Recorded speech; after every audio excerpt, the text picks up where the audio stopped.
قرآن کریم میں تقریباً 100 آیات ایسی ہے کہ جو آپ صلی اللہ علیہ وسلم کے ختم نبوت پر دلیل ہے۔ البتہ کہیں کوئی آیت ایسی ہے کہ جو اشارۃ النص یعنی نص کا اشارہ بتاتا ہے، کبھی دلالت النص، کبھی نص کی دلالت ہوتی ہے اس معنی پر ختم نبوت پہ، کبھی اقتضاء النص یعنی نص کا تقاضا ہوتا ہے۔ جیسے مثلا کوئی بندہ کہتا ہے کہ بھائی آپ کا اور اس کا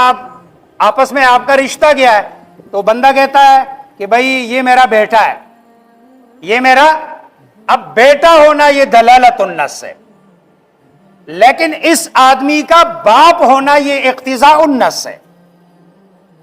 اس بات سے دیکھو دو باتیں ثابت ہو گئی، ایک تو یہ ہے کہ اس کا بیٹا ہونا، یہ تو بالکل صراحت کے ساتھ اس کے الفاظ سے یہ بات ثابت ہو گئی، لیکن دوسری بات ساتھ میں یہ ثابت ہو رہی ہے کہ یہ جو بندہ کہہ رہا ہے یہ میرا بیٹا ہے، اس کے بیٹے ہونے کا تقاضا یہ ہے کہ یہ اس کا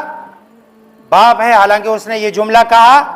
نہیں ہے۔ تو قرآن کریم کے اس طرح کی آیات ہے کہ جس میں رسول اللہ صلی اللہ علیہ وسلم کے ختم نبوت پر دلائل ہے۔ چنانچہ پہلی دلیل قرآن کریم سے اللہ تبارک و تعالی نے مجھے اور آپ کو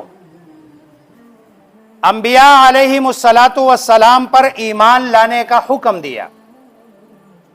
قرآن کریم میں کتنی ساری آیات ہے جس میں اللہ تبارک و تعالی نے مجھے اور آپ کو رسول اللہ صلی اللہ علیہ وسلم پر اور آپ سے پہلے گزرنے والے جتنے بھی انبیاء ہیں ان انبیاء پر ایمان لانے کا حکم فرمایا ہے۔ کہیں قرآن کریم میں کوئی ایک آیت دلالت النص، اشارت النص، اقتضاء النص سے بھی کوئی ایسا حکم ثابت نہیں ہوتا جہاں اللہ نے یہ فرمایا ہو کہ بھائی رسول اللہ صلی اللہ علیہ وسلم پر ایمان لے آؤ اور اس سے پہلے جتنے بھی انبیاء آئے ان پر ایمان لے آؤ۔ اس حد تک تو بات ہے، لیکن کہیں یہ بات اللہ نے نہیں فرمائی کہ آپ کے بعد کوئی نبی آئے گا اس پر بھی ایمان لے آؤ۔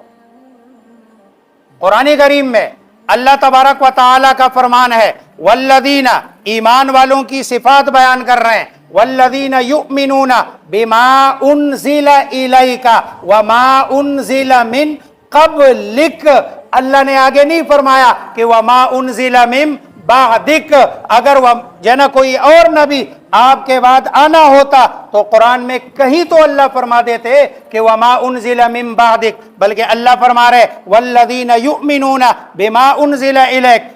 وہ لوگ جو ایمان لاتے ہیں اس پر جو آپ کی طرف اتارا گیا اے رسول صلی اللہ علیہ وسلم، وما انزل من قبلک، اور جو آپ سے پہلے کے انبیاء علیہم الصلاۃ والسلام پر اتارا گیا، وبالآخرۃ ہم یوقنون، اور آخرت پر ایمان لاتے ہیں۔ دوسری جگہ اللہ تبارک و تعالی فرماتے ہیں قرآن کریم میں تیسرے پارے میں اللہ تبارک و تعالی فرماتے ہیں لیکن الراسخون فی العلم منہم والمؤمنون بما انزل الیک وما انزل من قبلک۔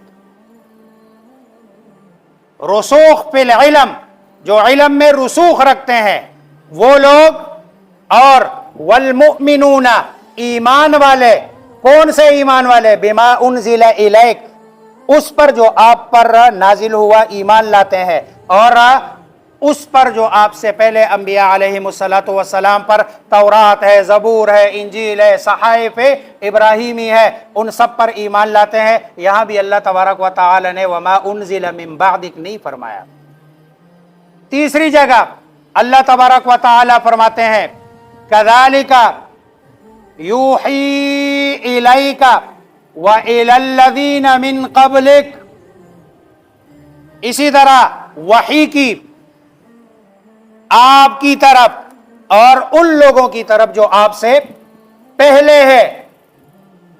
اب آپ کے بعد، اب دیکھو یہ قرآن کریم کے اشارات بتا رہے ہیں کہ اللہ تبارک و تعالی نے آپ سے پہلے انبیاء علیہم الصلاۃ والسلام کو بھیجا، لیکن آپ کے بعد کسی نبی کو نہیں بھیجنا۔